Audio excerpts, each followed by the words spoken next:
امید ہے کہ آپ کا آج کا دن بہت ہی خوبصورت اور شاندار اس کا آغاز ہوا ہوگا کیونکہ آج جب سب اٹھے ہوں گے تو ان کو کراچی سے لے کے لاہور تک جو مسئلہ ہے وہ ابر آلود نظر آیا ہوگا. صبح صبح واک پہ گئے ہوں گے تو اوور کاسٹ کنڈیشن میں اگر آپ سبز گھاس پہ ننگے پیر چہل قدمی کریں تو وہ فیلنگ ہی زبردست ہوتی ہے. لیکن یہ فیلنگ جو ہے وہ ان سے پوچھے جو اتوار کی رات گاڑیوں میں پھنسے تھے. ہفتے کی رات کیا ہوا جی بادل ایسے برسے ایسے گرجے کہ ہمیں یاد ہی نہیں پڑتا کہ لاسٹ ٹائم کراچی میں بادل گرجے اور برسے بھی تھے کبھی, اور اس کے بعد جو بارش ہوئی ہے آئی گیس 1 گھنٹہ یا 1 گھنٹے زائد بس, اور شاید ہی کراچی کا کوئی علاقہ ایسا ہو جہاں پر بارش نہ ہوئی ہو. ورنہ ہم آپ کو بتا دیں اسکیٹرڈ ایریا میں بارش ہوئی اور اس بارش میں لوگوں کی گاڑیاں ڈوب گئیں. لیکن آج جب میں آ رہی تھی تو کمپیریٹیولی ٹو بی آنیسٹ سڑکیں صاف تھیں. جب بارش ہو رہی تھی تو ایسا لگ رہا تھا کہ ضلع وسطی جو ہے وہ ضلع کشتی بن گیا ہے, ضلع غربی جو ہے وہ غرق ہو گیا ہے, ضلع شرقی جو ہے اس کا تو کچھ پتہ ہی نہیں چل رہا ہے. لیکن ہوا پھر یہ کہ مرزا وہاب میئر وہ خود باہر نکلے اور انہوں نے صفائی ستھرائی کا نظام دیکھا. لیکن اس کے بعد جو ایک ہائی لیول میٹنگ ہوئی اس میں ایک چیز کھل کے سامنے آئی کہ جی ٹریفک کا نظام جو درم برہم تھا نا اس پہ ٹریفک کی پولیس کی بڑی سرزنش ہوئی کیونکہ صدف بہت سے لوگ شدید پھنسے ہوئے تھے. ٹائمنگ ہے نا, ایسے دیکھیں الیکشن قریب ہے تو ٹریفک کا مسئلہ تو یہاں پرانا ہے اور وہ اتنا زیادہ تھا کہ لوگ پلوں کے اوپر اپنی گاڑیاں روک کے کھڑے تھے. خیر لیکن اس کے بعد ہوا یہ کہ اب صورتحال ایسی ہے کہ سڑکوں پہ شاید اتنا پانی نہیں ہے. یہ تو ہم نے کراچی کی بات کر لی, لاہور میں بھی بارش ہوئی, لیکن اس سے بھی زیادہ حسین موسم ہے برفباری کا اور وہ ملک کے شمالی علاقوں میں بڑا زبردست اس وقت ہوا ہوا ہے. شمالی علاقوں کی بات ہو رہی ہے اور تو پھر ہم اب آپ کو بتا ہی دیتے ہیں کہ برف باری کا کیا حال ہے. تو سب سے پہلے جی بارشوں کے بعد برف باری کا سیزن کافی اس وقت زوروں پر ہے اور پہاڑی اور جو بالائی علاقے ہیں وہاں پر ہم یہ دیکھ رہے ہیں کہ وقفے سے جی برف باری ہو رہی ہے. مختلف شہروں میں اسی طریقے کا موسم ہے. اچھا, جہاں بارش ہو رہی ہے وہاں جیسے کراچی کی ہم بات کریں فیصل, تو کراچی میں تھوڑا ذرا حیران کن تھا کیونکہ ایسی پریڈکشنز نہیں تھی.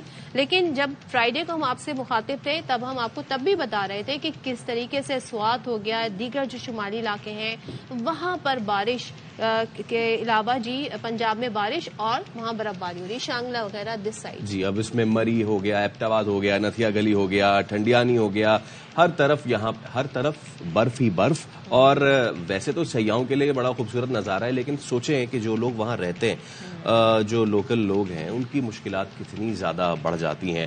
اور صرف یہاں نہیں بلکہ اگر ہم اوپر جائیں, پنجاب سے اوپر کی سائڈ جائیں, گلگت میں ہم انٹری دیں, اسکردو میں ہم انٹری دیں, تو وہاں تو پارا جو ہے وہ بہت ہی نیچے آ چکا ہے. اور ایسے میں جو سڑکوں پہ پھسلن ہے, ڈرائیورز جو ہیں ان کو بڑی, یہ دیکھ بھی سکتے ہیں آپ, بڑی احتیاط اور بڑے محتاط طریقے سے آپ کو ڈرائیو کرنی پڑتی ہے. ہوتا کیا ہے جی, وہ رابطہ سڑکیں بند ہو جاتی ہیں, اس سے ظاہر ہے آپ کو جو روٹ پتا ہوتا ہے, اکثر لوگ اس لیے بھی پھنستے ہیں کیونکہ انہیں وہ روٹ راستے پتا ہوتے ہیں.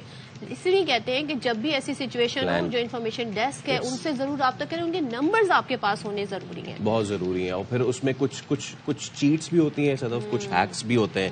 اگر آپ کو پتا ہے کہ برف ہو رہی ہے تو اپنے ٹائر پہ زنجیریں چڑھا لیں, اپنی گاڑی میں انف خوراک رکھیں. تو یہ وہ چیزیں ہیں کہ جب سردی ہو اور برف باری ہو اور اگر آپ کا بہت دل کرے گھومنے پھرنے کا تو یہ چیٹس اور ہیکس اور یہ پلاننگ آپ کے ساتھ ضرور ہونی چاہیے. بالکل. تو مری میں جی پارا منفی میں ہے, -15 بتایا جا رہا ہے. اسی طریقے سے ہم سوات کی بات کر لیتے ہیں کیونکہ سوات میں کافی زیادہ سیاح موجود ہیں اور کافی انجوائے کر رہے ہیں موسم کو. ہمارے نمائندے ہیں شہزاد عالم, وہ ہمیں وہاں سے مزید اپڈیٹ ہیں. تو شہزاد بتائیے.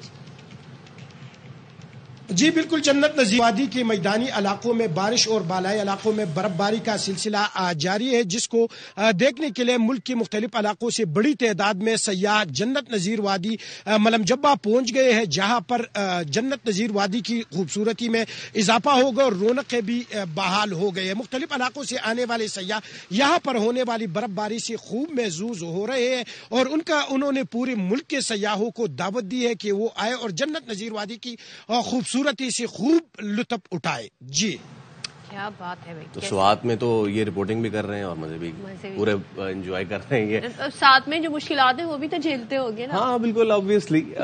اچھا کہ لوگوں کے لیے تو شاید یہ مشکلات نہ لگتی ہوں صدف, لیکن وہ لوگ جو جاتے ہیں اور کہتے ہیں کہ جب گھومنے پھرنا ہے ان کو 1-2 دن میں ہی جو ہے نا وہ لگ پتا جاتا ہے کہ جی یہاں پہ گھومنے پھرنے میں اور یہاں میں رہنے میں جو ہے وہ بڑا فرق ہے.